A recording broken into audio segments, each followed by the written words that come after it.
దేవునికి స్తోత్రం. హల్లెలూయా. యేసు ప్రభువారు ఈ లోకానికి వచ్చి ఆయన శ్రమలు పొందటము, ఆయన మరణించడం అనే అనేకమైన విషయాలు మనము జ్ఞాపకం చేసుకున్నాం. ఆయన రావటము, చనిపోవటము, శ్రమలు పొందటం ద్వారా మన జీవితాలకి ఎన్నో ప్రయోజనాలు కలిగించారు. అయితే ఈరోజు దేవుని యొక్క లేఖనాల్లో యేసుక్రీస్తు వారు భూమి మీదకి రావటము, ఆయన చనిపోవటానికి ఒక ఉద్దేశాన్ని దేవుడు ఏర్పాటు చేశాడు.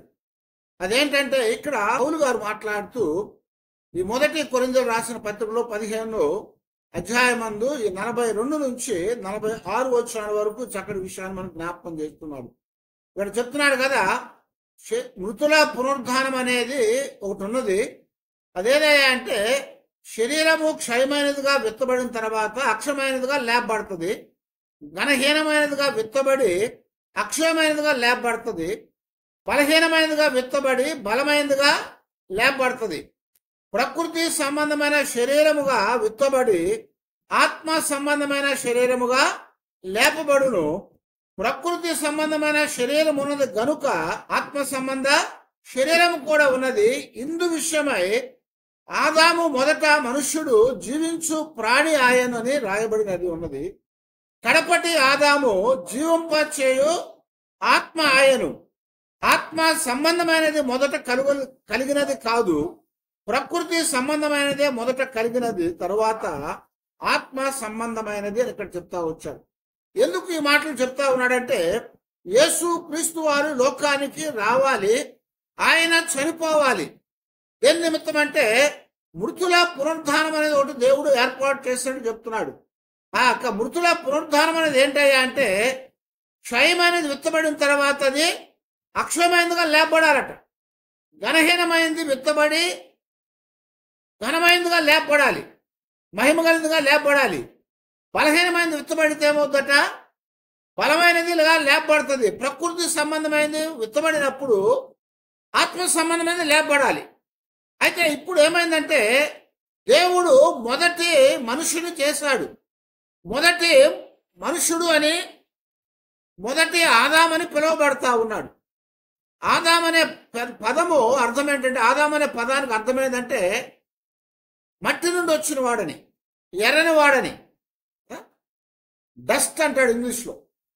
కారణం ఏంటంటే మట్టిలోంచి తీయబడ్డాడు కనుక ఆదాము అని పేరు పెట్టాడు. ఆదాము అంటే మట్టి నుంచి వచ్చింది. మోషే అంటే ఏమని పేరు, అర్థం ఏంటి, నీటిలోంచి వచ్చింది. మట్టిలోంచి చేశాడు కాబట్టి ఆదామని పేరు పెట్టాడు, ఆదామని.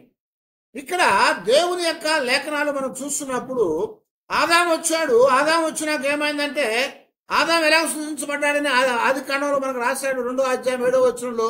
ఎప్పుడైనా యెహోవా నేల మంటితో నరుని నిర్మించి వాని నాసికా రంధ్రములలో జీవ వాయువును ఊదగా నరుడు జీవాత్మ ఆయను చెప్తున్నాడు. ఇక్కడ వాయువు అంటే ఏంటి, గాలి. ఇక్కడ ఉత్తి గాలి కాదు అది.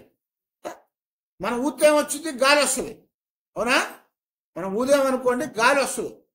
కానీ దేవుడు ఊదినప్పుడు ఏమొచ్చింది, జీవవాయువు వచ్చింది. ఎందుకంటే ఆయన జీవంతో ఉన్నవాడు, ఆయన జీవంతో ఉన్నవాడు, జీవం ఆయనే ఉన్నాడు. కాబట్టి ఆయన ఊదటం ద్వారా జీవవాయువు వచ్చింది. ఆ జీవవాయువు అప్పుడు జీవించు వాడయ్యాడు, జీవించాడు అప్పుడు. ఎందుకంటే ఇప్పుడు ఆ యొక్క ఆ బొమ్మలోనికి దేవుని యొక్క జీవం వెళ్ళింది, దేవుని జీవం వెళ్ళింది కనుక అది జీవ వాయువు అతన్ని బ్రతికించిందని చెప్పాడు. అందుకని ఇక్కడ పౌలు గారు ఏం చెప్తున్నాడు, మొదట ప్రకృతి సంబంధమైనదే, ఆ తర్వాత ఆత్మ సంబంధమైంది. మొదట ప్రకృతి సంబంధంగా శరీరం ఎత్తబడింది, ఆత్మ సంబంధమైన శరీరము తర్వాత వచ్చింది. మొదట మట్టిది అంటే ఏంటి, ప్రకృతి సంబంధమైంది. మట్టి ప్రకృతి సంబంధమైంది. మొట్టమొదట ప్రకృతి సంబంధమైనది వచ్చిన తర్వాత ఆ తర్వాత ఆత్మ సంబంధమైనది వచ్చింది. అందులో జీవ వాయువును ఊదాడు కాబట్టి ఇప్పుడు జీవించే ప్రాణి అయ్యాడు, జీవాత్మ అయ్యాడు అని చెప్తున్నాడు. అయితే ఇప్పుడు పౌలు గారు ఇక్కడ ఏమని జ్ఞాపకం చేస్తున్నారంటే ఆయన ఆ మట్టితో చేయబడినటువంటి ఆ ఆదాము దేవుని యొక్క జీవ వాయువు చేత జీవించాడు. అయితే ఆ యొక్క జీవ వాయువు అనేది వచ్చి బ్రతికించబడిన తర్వాత అతను మళ్ళా చనిపోయాడు. ఎందుకని? అక్కడ ఉంటే అలాగే ఉండేవాడు, కానీ పాపం చేయటం వల్ల చనిపోయాడు. పాపం చేయటం వల్ల దేవునితో బంధాన్ని కోల్పోయాడు, దేవుని నుంచి దూరంగా తోలివేయబడ్డాడు. ఇప్పుడు దేవుడు ఏం చెప్తున్నాడంటే, ఇప్పుడు క్షయమైనది విత్తబడి అక్షయమైనదిగా లేపబడాలి. ఇప్పుడు ఆదాము చనిపోతాడు. కారణం ఏంటి? పాపం చేశాడు కనుక పాపంలో వచ్చిన జీతము మరణము. మరణం అనేది వచ్చింది కాబట్టి ఇప్పుడు చనిపోతాడు. అయితే చనిపోయిన వాడు ఏమవుతాడు? అలాగే ఉండిపోతాడు. అవునా? చనిపోయిన తర్వాత ఇంకో జీవం లేదు. అంటే చనిపోవటం అంటే అర్థం ఏంటి? ప్రాణం పోవటం. ప్రాణం పోతే ఏమవుతాము? మళ్ళా మట్టితో వెళ్ళిపోతాం. అందుకే చచ్చిపోయినప్పుడు చెప్పినట్లుగా మట్టికి మట్టిగా, దుమ్ముకు దుమ్ముగా, ధూళికి ధూళిగా వెళ్ళిపోతామని చెప్తాం. ఇప్పుడు ప్రాణం పోయింది కాబట్టి మనం మట్టి అయిపోయాం మళ్ళా, ఎందుకంటే మట్టితో చేయబడ్డాము కాబట్టి. ఇప్పుడు ఆ మట్టిలో నుంచి జీవం మళ్ళా రాదు. దాని కొరకు ఏం చేస్తాడంటే దేవుడు యేసుక్రీస్తు వారిని రెండవ మనుషుని పిలుస్తాడు. ఇక్కడ పౌలు గారు చెప్తాడు కదా, మొదటి ఆదాము, కడపటి ఆదాము అంటాడు. మొదటి మనుషుడు, రెండో మనుషుడు అంటాడు. అంటే మధ్యలో మనుషులు లేరా? మధ్యలో మనుషులు ఉన్నారు. ఆదాము తర్వాత మనుష్య జాతన వచ్చింది. అయితే ఎందుకని రెండో మనుషులని యేసుక్రీస్తు వారిని పౌలు గారు పిలుస్తున్నాడంటే, మొదటి మనుషుడు దేవుని యొక్క సన్నిధిలో మట్టి ద్వారా చేయబడ్డాడు. ఆ మనుషుడు మట్టి ద్వారా చేయబడ్డాడు కనుక ఆదామని పేరు పెట్టుకున్నాడు. ఆదామని పేరు పెట్టిన తర్వాత ఇప్పుడు అతను పాపం చేసి చచ్చిపోయి ఇప్పుడు మట్టిలోకి వెళ్ళిపోయాడు. ఇప్పుడు ఆ మట్టిలోకి వెళ్ళిపోయిన వాడు తిరిగి లేచి రావటానికి అవకాశము లేదు. అందుకొరకే దేవుడు ఏం చేశాడంట, రెండవ మనుషుని పంపించాడట. ఈ రెండవ మనుషుడు ఎవరు? యేసుక్రీస్తు వారిని జ్ఞాపకం చేస్తున్నాం. రోమీయులకు రాసిన పత్రికలో 5వ అధ్యాయం 14వ వచనం మనం చూస్తే, అయినను ఆదాము చేసిన అతిక్రమమును పోలి పాపము చేయని వారి మీద కూడా ఆదాము మొదలుకొని మోసే వరకు మరణము ఏలెను. ఆదాము రాబో వానికి గురుతై ఉండెను, అయితే అపరాధము కలిగినట్టు కృపావరము కలుగులేదు. ఎట్లనగా చాలు ఇక్కడ అంటున్నాడు కదా, ఇప్పుడు ఆదాము అనేవాడు ఏమయ్యారట? చనిపోయాడు. ఆయన చనిపోయాడు ఎందుకంటే అపరాధం ద్వారా చచ్చిపోయాడు. ఇక్కడ ఆయన పౌలు గారు చెప్పినట్లుగా ఇప్పుడు కృప అనేది ఆయన ద్వారా రాలేదు, ఆదాము ద్వారా. కారణం ఏంటంటే ఆదామే కృపను పోగొట్టుకున్నాడు. ఆదామే దేవుడిచ్చిన జీవాన్ని పోగొట్టుకున్నాడు. దేవుడిచ్చిన జీవాన్ని, కృపను పోగొట్టుకున్నాడు కనుక ఆ ఆదామని పిలువబడేటువంటి ఆ మనుషుడు ఇప్పుడు ఏమయ్యాడట? ఆయన పాపం చేశాడు, అతిక్రమం చేశాడు కనుక ఆ పాప అతిక్రమమును బోలి పాపము చేయని వారి మీద కూడా ఆదాము చేసినటువంటి పాపం అనేది అందరి మీదకి వచ్చింది. అయితే ఇప్పుడు ఆదాము రాబో వానికి గురుతై ఉన్నాడు అంటున్నాడు. ఎవరికి? ఆదాము రాబో వానికి గుర్తు ఉన్నాడు. ఎవరు రావాలి? ఇప్పుడు మరొక ఆదాము రావాలి. ఎందుకు? ఈ మొదటి ఆదాము పాపం చేసి చచ్చిపోయాడు. ఆ ఆదాములో నుంచి ఇప్పుడు జీవం రాదు. అందుకనే మరొక ఆదాము రావాల్సి ఉంది. ఆ ఆదాము ఎవరయ్యా అంటే యేసుక్రీస్తు వారని చెప్తున్నాడు. కారణం ఏంటంటే ఈ యేసుక్రీస్తు వారు ఎక్కడి నుంచి వచ్చారట? పరలోకంలో నుంచి వచ్చాడు అని చెప్పాడు. ఈ యొక్క యేసుక్రీస్తు వారు కడపటి ఆదామని పిలువబడుతున్నటువంటి వాడు పరలోకములో నుంచి వచ్చాడు. అందుకొరకే ఎందుకు ఆయన పరలోకంలోంచి వచ్చాడయ్యా అంటే, ఆయన పరలోకంలోంచి వచ్చి ఆయన కూడా శరీరాన్ని ధరించుకున్నాడు. అవునా? యేసు ప్రభువారు శరీరంతో ఉన్నారు కదా భూమి మీద. చాలాసార్లు చెప్పుకున్నట్టుగా దేవుని దగ్గర ఉన్నటువంటి వాక్యమే ఇప్పుడు ఏమైందంట? కృపా సత్య సంపూర్ణుడుగా మన మధ్యలో నివాసం చేసింది. మన మధ్యలో నివాసం చేసిందని దాని అర్థం ఏంటి? శరీరంతో ఉన్నాడు. ఆ శరీరంతో ఉన్నటువంటి ఆ యొక్క యేసుక్రీస్తు వారు ఆయన కూడా ఇప్పుడు అంటే కడపటి ఆదాము, రెండో ఆదాము అని పిలవచ్చు. చాలాసార్లు రెండో ఆదాము అని చెప్తా ఉంటారు. అయితే కడపటి ఆదాము రెండో ఆదాం అంటే ఆదాం లాగే అందరూ కూడా ఆదాములు. ఎందుకు? అందరూ కూడా మట్టితో చేయబడినటువంటి ఆదాము యొక్క స్వరూపాన్ని తీసుకున్నారు, ఆయన పాపాన్ని తీసుకున్నారు, ఆయన లాగానే అందరూ చచ్చిపోయారు. కానీ కడపటి ఆదాం అంటే ఎవరు? ఇక తర్వాత మరొక ఆదాం ఉండడు. కడపటి ఆదాం అంటే ఇంకొక ఆదాం లేడు. చివరి ఆదాం ఆయన, ఇంకొక ఆదాం లేడు. అలాగే ఈ యొక్క మొదటి ఆదాము మట్టిలో నుంచి వచ్చాడు, కానీ రెండవ ఆదాము అంటే కడపటి ఆదాము మట్టిలో నుంచి కాదు, ఆత్మలోంచి వచ్చాడని చెప్తున్నాడు. పరలోకంలోంచి వచ్చాడు అంటున్నాడు. శుద్ధాత్మ ద్వారా జన్మించాడు కనుక ఇప్పుడు ఆయన శరీరాన్ని ధరించుకున్నాడు, కానీ ఆయన పూర్తిగా ఆదాం వంటి వాడు కాదు. అందుకే ఈ కడపటి ఆదాముగా వచ్చినటువంటి యేసుక్రీస్తు వారు కూడా చనిపోవాలి. ఎందుకని? శరీరంతో వచ్చాడు కాబట్టి చనిపోవాలి ఆయన. మొదటి ఆదాం చచ్చిపోయాడు, కానీ తిరిగి లేకపోయాడు. కారణం ఏంటి? దేవుడిచ్చిన జీవ వాయువు అనేది పోయింది ఆయనలో నుంచి.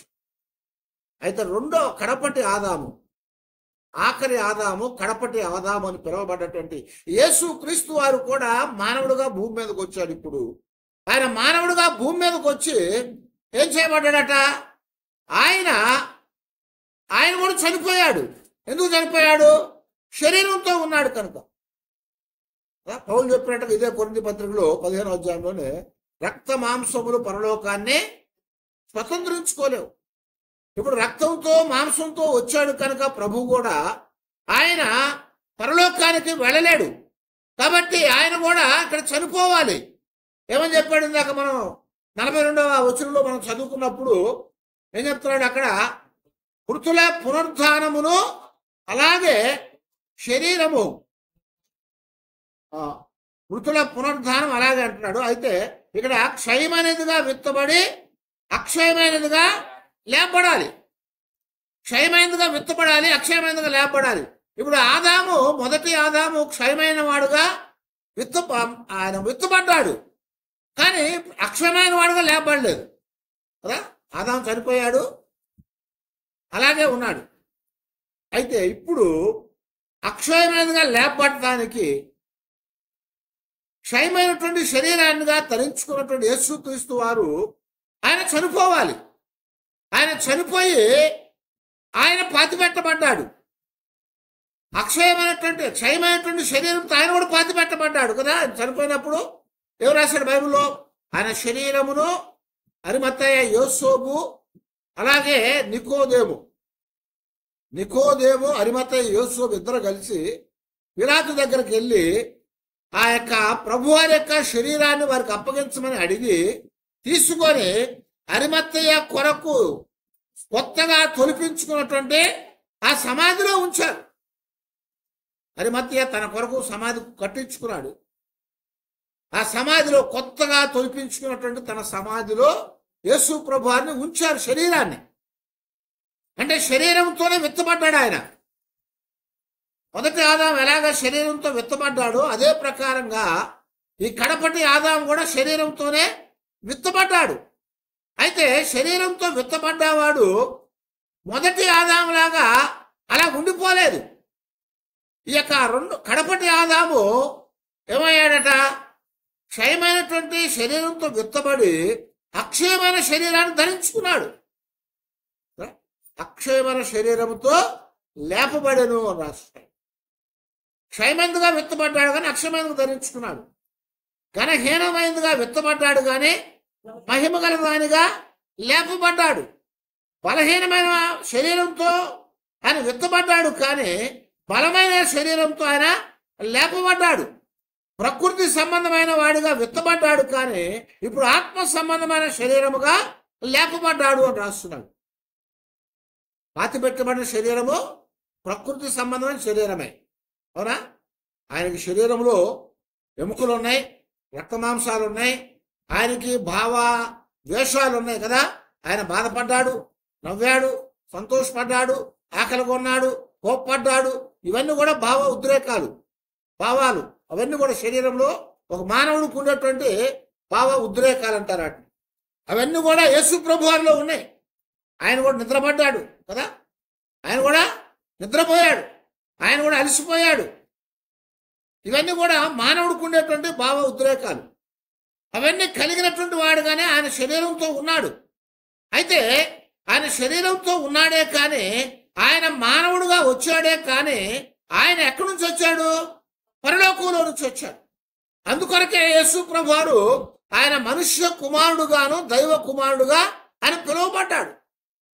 మనుష్య కుమారుడుగా దైవ కుమారుడుగా పిలువబడ్డాడు. మనుషులు ఎవరు చేయలేనటువంటి వాటిని దేవుడు చేసేవాడు కదా. అలాగే యేసు ప్రభువారు కూడా మనుషులు చేయలేని వాటిని చేశాడు. 5 రొట్టెలు 2 చేపలనే 5,000 మందికి పంచాడు, ఇంకా మిగిలిపోయింది. 7 రొట్టెలు కొన్ని చిన్న చేపలనే 4,000 మందికి పంచాడు, ఇంకా మిగిలిపోయింది. గుడ్డివాడిని కళ్ళు తెరిపించాడు. మనుషులు చేయగలుగుతారా గుడ్డివాడు కళ్ళు తెరవటం? కష్టం. పుట్టు గుడ్డివాడిని బాగు చేశాడు యేసు ప్రభువు. పుట్టు గుడ్డివాడిని బాగు చేశాడు. మరి పుట్టు కుంటివాడిని బాగు చేశాడు. పుట్టు కుంటివాడిని బాగు చేశాడు. ఏదైనా యాక్సిడెంట్ అయ్యి కాలు ఇరిగిపోయింది అనుకోండి, ఏం చేస్తారు? దానికి లోపల రాడ్లు వేసి జాగ్రత్త చేసి ఆ ఇరిగిపోయిన కాలు సరి చేసి మళ్ళీ నడిచేట్టు చేస్తారు. అయితే పుట్టుతోనే కుంటివాడుగా అసలు నిలబడలేనటువంటి స్థితిలో, నడవలేని స్థితిలో కుంటివాడిని బాగు చేశాడు. కుంటివాడిని బాగు చేశాడు. కాబట్టి మనుషులు చేయలేని వాటిని చేశాడు. చనిపోయిన వారిని ఎవడో బతికించలేడు. చనిపోయిన వారిని బ్రతికించాడు. వెధవరాలి కుమారుని బతికించాడు. అలాగే యాయీరు కుమార్తెను బతికించాడు. చనిపోయిన 4 రోజులైన తర్వాత లాజరును బ్రతికించాడు. ఇలాగంత ఎంతో మందిని చనిపోయిన తర్వాత బ్రతికించాడు ఆయన. అది మనుషులు చేయలేంది. అందుకొరకే ఆయన దైవ మానవుడు, దేవుని కుమారుడు, దైవ కుమారుడుగాను మనుష్య కుమారుడుగాను యేసు ప్రభువారు పిలువబడ్డారు. ఇప్పుడు ఆయన దైవ మానవుడై ఉన్నాడు కనుక, శరీరాన్ని ధరించుకొని వచ్చాడు కనుక ఆయన తన శరీరం మీద మన పాపాలన్నీ మోసుకున్నాడు. కారణం ఏంటంటే ఆదాము చేసినటువంటి పాపాన్ని బట్టి పాపము చెయ్యని అందరి మీద కూడా పాపం వచ్చేసింది. అవునా? పాపము చేయని అందరి మీద పాపం వచ్చింది.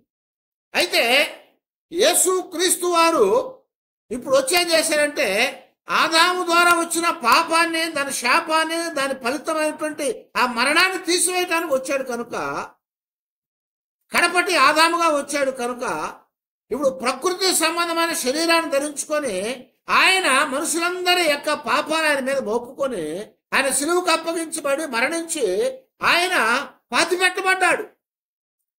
శరీరముతో పాతిపెట్టబడ్డాడు. ప్రకృతి సంబంధ శరీరముగా విత్తబడ్డాడు, ఆయన పాతిపెట్టబడ్డాడు. అయితే ఇప్పుడు ఏమైందంట, ఆత్మ సంబంధమైన శరీరముగా లేపబడ్డాడు. హల్లెలూయా. ఆయన లేచినప్పుడు అంటే పునరుద్ధానం అయినప్పుడు ఈ ప్రకృతి సంబంధమైన శరీరం లేదు ఆయనకి. అవునా? ప్రకృతి సంబంధమైన శరీరం లేదు. ఎందుకంటే ఆయన ఆత్మ సంబంధమైనగా లేపబడ్డాడు. ఆయన దైవ సంబంధమైన వాడుగా లేపబడ్డాడు. కనుకనే పౌలు గారు మాట్లాడుతా రోమపత్రికలోనే 5వ అధ్యాయం 18వ వచనంలో, కాబట్టి తీర్పు ఒక అపరాధం మూలముగా వచ్చినదై మనుషులందరికీ శిక్షావిధి కలుగుటకు ఎలాగో కారణమాయనో, అలాగే ఒక పుణ్య కార్యము వలన కృపాదానము మనుషులకందరికీ జీవప్రదమైన నీతి విధింపబడ్డకు కారణమాయను. హల్లెలూయా. ఏమన్నాడు? ఒక పుణ్య కార్యము వలన కృపాదానము మనుషులందరికీ జీవప్రదమైన నీతి విధింపబట్టకు కారణమైందని చెప్తున్నాడు. ఒక మనుషుని ద్వారా ఏమొచ్చిందట? అపరాధం వచ్చింది. ఒక మనుషుని ద్వారా శాపం వచ్చింది. ఒక మనుషుని ద్వారా శిక్షావిధి కలిగింది. అయితే ఇవన్నీ కూడా ఒక మనుషుని ద్వారా కలిగితే, అలాగే మరొక మనుషుని ద్వారా అంటున్నాడు. మరొక మనుషుడు ఎవరు? ఈయన మొదటి మనుషుడు, రెండవ మనుషుడు. మొదటి మానవుడు ఎవరు? ఆదాము. రెండవ మానవుడు ఎవరు? యేసు ప్రభువారు. మొదటి మానవుడు ద్వారా, మొదటి ఆదాము ద్వారా మరణం అనేది, శాపం అనేది, అపరాధం అనేది, శిక్ష అనేది కలిగినాయి. కానీ రెండవ మనుషులైనటువంటి ఆయన ద్వారా, రెండవ అంటే కడపటి ఆదామైనటువంటి యేసు క్రీస్తు వారి ద్వారా ఒక పుణ్య కార్యము చేయటం ద్వారా కృపాదానం కలిగిందట. మనుషులందరికీ జీవప్రదమైనటువంటి నీతి విధింపబడటానికి కారణమైందని చెప్తున్నాడు. జీవప్రదమైన నీతి విధింపజేయబడటానికి కారణమైంది. అలాగే కింద 19 వచ్చినాడు, ఒకరి విధేయత వలన అనేకులు నీతిమంతులుగా చేయబడ్డారు.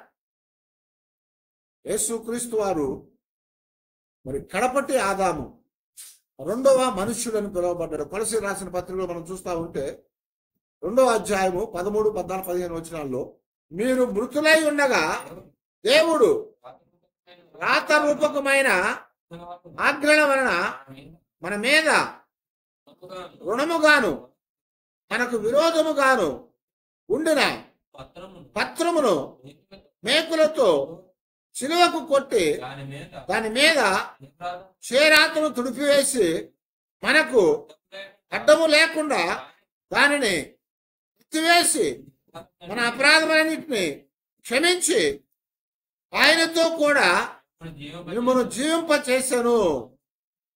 ఏం చేశాడంట? అపరాధాలను కొట్టివేసి క్షమించి మనకు అడ్డంగా ఉన్నటువంటి వాటన్నిటిని కూడా ఎత్తివేసి ఆ చేతి రాతంతటిని కూడా ఏం చేశాడంట? తుడిపివేసి మరి అన్నిటిని కూడా సిలువకు మేకులతో కొట్టివేశాడట. ఆ కొట్టివేసి అది పుణ్యకార్యం అని చెప్తున్నాడు. ఆ పుణ్యకార్యము ద్వారా యేసు ప్రభు వారు ఇప్పుడు మనందరం కూడా ఏం చేశాడంట?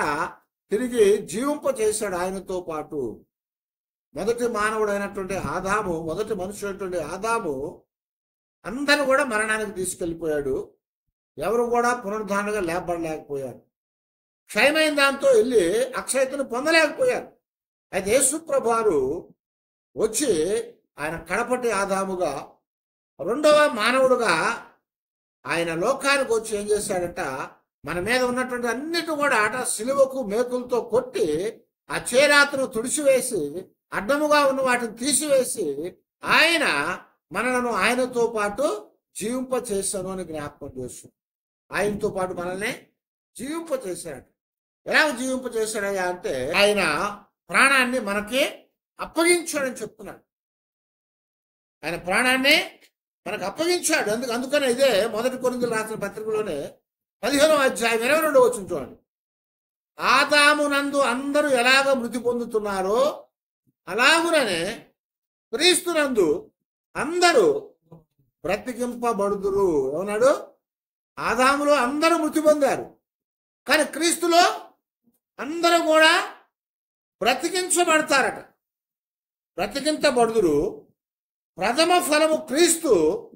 ఆ తర్వాత క్రీస్తు వచ్చినప్పుడు ఆయన వారు బ్రతికించబడుదురు అని జ్ఞాపకం చేస్తున్నాడు. ఆదాము ద్వారా అందరూ కూడా మరణానికి అప్పగించబడ్డారు, కానీ యేసు క్రీస్తు వారి ద్వారా అందరూ కూడా బ్రతికించబడతారు. ఎందుకనంట? ఆదామేమను జీవ వాయువును ఊదినప్పుడు జీవించేవాడయ్యాడు, కానీ యేసు ప్రభు వారేమను ఆయన జీవించే ఆత్మ ఉన్నాడని చెప్పాడు. ఇక్కడ ఆయన జీవింపచేసే ఆత్మ. ఈయనేమో జీవించాడంతే, దేవుడిచ్చిన జీవవాయువు చేత బ్రతికాడు. కానీ యేసు ప్రభు వారు జీవింప చేసేటువంటి ఆత్మ అని జ్ఞాపకం చేశాడు. ఆయన జీవింప చేసేటువంటి ఆత్మగా వచ్చాడు కనుక ఆ ఆత్మ ఇప్పుడు మనకి ఇచ్చాడు ఆయన. అందుకే ఆయన బ్రతికి మనందరం కూడా బ్రతికించాడని చెప్తున్నాడు. ఆదాము చనిపోయి మనందరికీ మరణాన్ని తెచ్చాడు. అయితే యేసు ప్రభు వారు చనిపోవటం ద్వారా ఆయన చనిపోయినట్లుగా ఆయనతో పాటు మనం చనిపోతే ఆయన తిరిగి లేచాడు కనుక మనము కూడా ఆయనతో పాటు తిరిగి లేపబడతాము.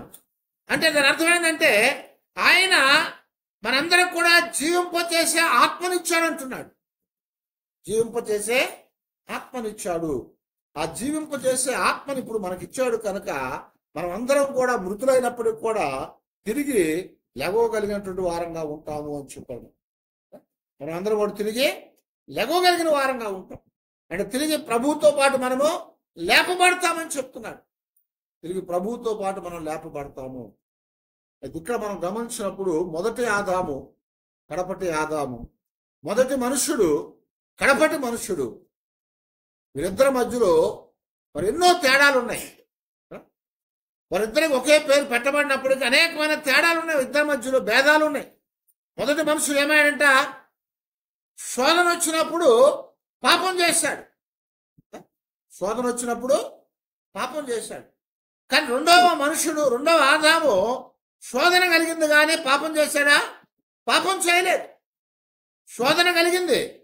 ఆదాముకి అవ్వనిచ్చినాక అవ్వ సర్పం మాటలని శోధించబడి ఆ ఫలాలు తిని ఆ ఫలాలు తీసుకొచ్చి ఆదాముకు కూడా కొన్నిటిని ఇచ్చిందని రాశాడు. అవ్వ ఫలములు తిని ఆదాముకు కూడా కొన్ని ఫలాలు ఇచ్చింది. ఆ ఫలాలు తిన్నాడు ఆదాము. అంటే అవ్వమ్మ యొక్క శోధనలో ఆయన కూడా శోధన పొందాడు. అయితే యేసు ప్రభు వారు శోధింపబడ్డాడు సాతాను చేత. సాతాను చేత శోధించబడ్డాడు. అంటే ఆదాము దగ్గర ఎలాంటి శోధన సంబంధమైనటువంటి ఆ శోధనలు కలిగినాయో యేసు ప్రభు వారి దగ్గర అలాంటివే కలిగినాయి. ఆ ఫలాలు చూపించామని ఇది కళ్ళకి ఎలా కనిపిందంట? రమ్యమైన వాటిగా కనిపించింది. ఆకలి. అందుకని యేసు ప్రభు వారి దగ్గర కూడా ఆకలి అనేటువంటి శోధన కలిగింది. కానీ దాన్ని జయించాడు ఆ యేసు ప్రభు వారు. ఆదాము దానిని జయించలేకపోయాడు. నాకు నమస్కారం చేస్తే ఇదంతా నీకు ఇచ్చేస్తాను, ఇదంతా నీకు ఇచ్చేస్తాను అంటే దాని అర్థం ఏంటి? ఘనతని అంటే నీకు అధికారం ఇస్తానని చెప్పింది. ఒక ఆదాముకి దేవుడు అధికారం ఇచ్చాడు. వీటన్నిటి మీద నువ్వు ఏలుబడి చేయమని చెప్పాడు. ఏలుబడి చేయటం అంటే ఏంటి? అధికారం. ఆ అధికారాన్ని ఆదాము పోగొట్టుకున్నాడు. అయితే యేసు ప్రభు దగ్గర సాతాను అంటుంది కదా, నువ్వు నాకు నమస్కారం చేస్తా, ఇదన్నీ నీకు ఇచ్చేస్తాను, నువ్వే ఇటన్నిటిని ఏలుబడి చేయొచ్చు అనుకోండి. మొదటి మనుష్యుడు అయినటువంటి వాడు, ఆదామని పిలువబడినటువంటి మొదటి ఆదాము శోధన జయించలేక పాపము చేశాడు. అయితే రెండవ ఆదాముగా వచ్చినటువంటి వాడు, లేకపోతే కడపటి ఆదాముగా వచ్చినటువంటి రెండవ మనుషులైనటువంటి యేసుక్రీస్తు వారు ఆయన శోధించబడ్డాడు కానీ పాపం చేయలేదు. అందుకని రాస్తాడు, ఆయన మనవలే శోధించబడ్డాడు కానీ పాపము చేయలేదంటాడు. మనవలే శోధించబడ్డాడు కానీ పాపము చేయలేదు. హెబ్రీ పత్రిక 4వ అధ్యాయంలో 15వ వచనం దగ్గర మనం చూస్తా ఉంటే, మన ప్రధాన యాజకుడు మన బలహీనతల యందు మనతో సహా అనుభవం లేనివాడు కాడు, కానీ సమస్త విషయములలో మనవలను శోధింపబడినను ఆయన పాపము లేనివాడుగా ఉండెను. గమనించారా? మొదటి మనుషుడు, మొదటి ఆదాము శోధించబడితే పాపం చేశాడు. కానీ రెండవ ఆదాము అంటే కడపటి ఆదాము, రెండవ మనుష్యుడు శోధించబడ్డాడు కానీ పాపము చేయలేదు. అందువలన కడపటి ఆదాముగా వచ్చినటువంటి యేసు క్రీస్తు వారు ప్రకృతి సంబంధమైన శరీరాన్ని ధరించుకున్నాడు. ఆ ప్రకృతి సంబంధమైనదే మొదట వచ్చిందని చెప్పాడు కదా. పౌలు చెప్తాడు, ఆత్మ సంబంధమైనది మొదట రాలేదు. ఆత్మ సంబంధమైంది మొదట రాలేదు. ఏమన్నాడు ఇక్కడ?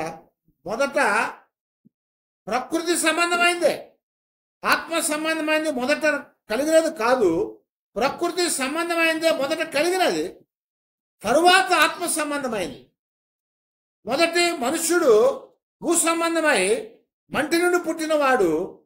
రెండవ మనుష్యుడు పరలోకములో నుండి వచ్చినవాడు. పరలోకములో నుండి వచ్చినవాడు. ఇప్పుడు ఈ మొదటి మనుష్యుడు చనిపోయాడు, ఎవరిని కూడా బ్రతికించలేకపోయాడు. అందరికీ మరణాన్ని ఇచ్చాడు. అయితే రెండవ మనుషుడు చనిపోయాడు. కానీ ఆయన చనిపోయి ఆయన ప్రకృతిని విడిచిపెట్టి ఆత్మ సంబంధమైన ధరించుకున్నాడు. కనుక ఆయనలో ఉన్నటువంటి వారందరూ కూడా ఏమవుతారట? ప్రకృతి సంబంధమైన వారిగా చనిపోయినప్పటికీ ఆత్మ సంబంధమైన వారిగా తిరిగి లేపబడతారు అంటున్నాడు. తిరిగి లేపబడతారు. మొదటి మనుషులు ఏం తెచ్చాడంట? పాపాన్ని, శాపాన్ని, శిక్షను తెచ్చాడు. కానీ రెండో మనుషులు ఏం తెచ్చాడంట? శిక్షా విధిలో నుంచి విడుదల కలిగించాడు. అందుకే రోమాపత్రిక 8వ అధ్యాయం 1వ వచనం చూస్తున్నప్పుడు యేసుక్రీస్తు వారిని ఉన్నటువంటి వారికి ఏ శిక్షా విధి కూడా లేదు అని చెప్పాడు. అలాగే యేసుక్రీస్తు వారిలో ఉన్నవాడు నూతన సృష్టి అని చెప్తున్నాడు. 2 కొరింథీ పత్రిక 5వ అధ్యాయము 17వ వచనంలో, కాగా ఎవడైనాను క్రీస్తు యందు ఉన్నాడరా వాడు నూతన సృష్టి, పాతవి గతించెను, ఇదిగో సమస్తమును కొత్తవాయనని చెప్తున్నాడు. పాతవి గతించిపోయినాయి, ఇప్పుడు అన్ని కూడా కొత్తవి అయిపోయినాయి. ఎందుకు? ఎవడైతే యేసు క్రీస్తు వారిలో ఉంటారో వాడు నూతన సృష్టిగా చేశాడు. ఆ నూతన సృష్టిగా చేసి పాత వాటిని గతింప చేసి కొత్త వాటిని కలుగు చేశాడు. అయితే మొదటి ఆదామేమోను, మొదటి మనుషుడేమోను పాప సంబంధమైన వాడుగా వచ్చి చచ్చిపోయి ఆ మరణాన్ని అందరికి ఇచ్చేశాడు. అయితే రెండవ ఆదాముగా వచ్చిన వాడు, పరలోకపురంలోంచి వచ్చినటువంటి వాడు, కడపట్టి ఆదామని రెండవ మనుషులుగా పిలువబడినటువంటి యేసుక్రీస్తు వారు ఆయన వచ్చి ఏం చేశాడంట? శిక్షా విధిలో ఉంచి తప్పించాడు. ఒక మనుషుని ద్వారా, మొదటి మనుషుడి ద్వారా వచ్చిన అన్నిటిని కూడా రెండవ మనుషుడు ఏం చేశాడు? తీసివేశాడు. అందుకొరకే ఆయన ఈ లోకానికి రావాల్సి వచ్చింది. ఆయన ప్రకృతి సంబంధమైన వాడిగా వచ్చి ఇప్పుడు ప్రకృతిని విడిచిపెట్టి ఆత్మ తీసుకొని ఇప్పుడు ఆయనతో పాటు ఆయనలో ఉన్నవారికి మరి శిక్షా విధి నుంచి తప్పించి నూతన సృష్టిగా చేసి వారందరిని కూడా మరి పునరుద్ధానపు లోనికి తీసుకుని వెళ్తాడు. ఆయన అందరిని కూడా కృపాదానాన్ని ఇచ్చి బ్రతికించాడు.